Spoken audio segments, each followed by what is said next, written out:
लोग कहते हैं हुसैन को पावर नहीं थी। मैंने कहा हुसैन की बात करता है, मैं तुझे गरीब नवाज की पावर बता दूं। ओ भाई, उनकी जमीन है, हम उनके मेहमान हैं। उनकी बात में बंदा इतनी आहिस्ता से बोले,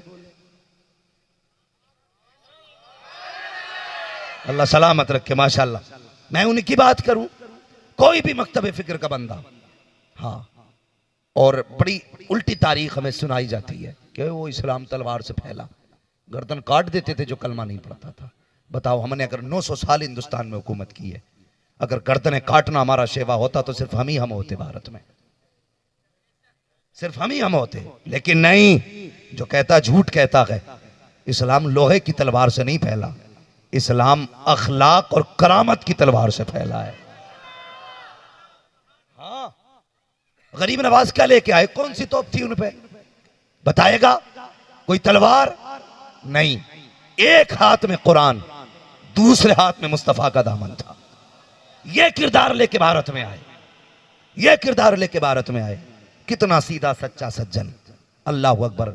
लाख कोशिश है कि पृथ्वीराज चौहान ने तो बंदा लगा दिया पीछे, ला गर्दन काट ला, आधी सल्तनत दे दूंगा।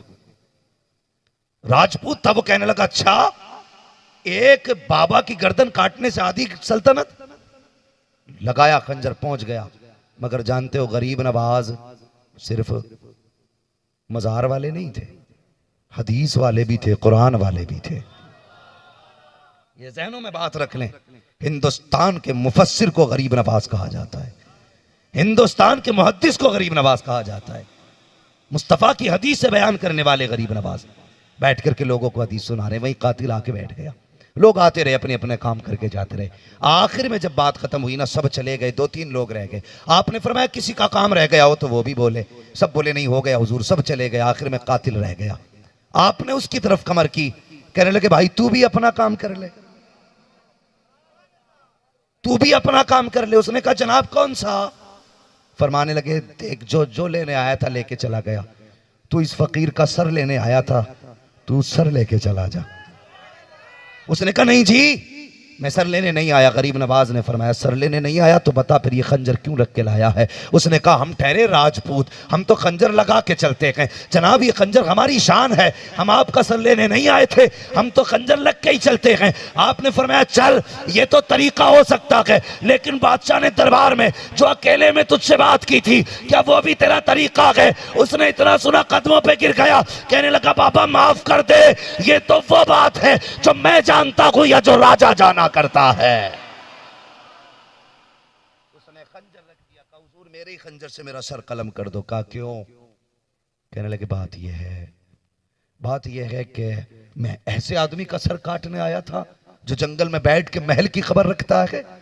आपने खंजर उठा के दिया, कहा जा, तुझे नहीं पता हम करीम इब्ने करीम हैं, हम करीम इब्ने करीम हैं, हम कभी बदले नहीं लिए करते।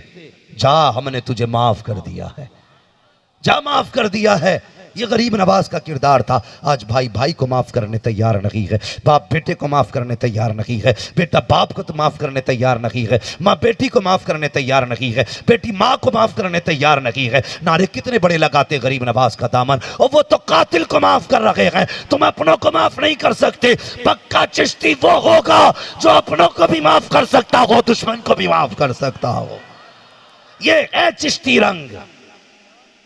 खाली लंगर खाने का नाम चिश्ती रंग नहीं, कपड़े पहनने का नाम चिश्ती रंग नहीं, उनके किरदार में ढल जाने का नाम चिश्ती रंग है। अगर अखलाक हुसैनी हो तो चिश्ती हो, किरदार फातिमी है तो चिश्ती हो, अगर आपका तरीका गरीब नवाज वाला है तो पक्के चिश्ती हो। निभाओ ना अपना तरीका।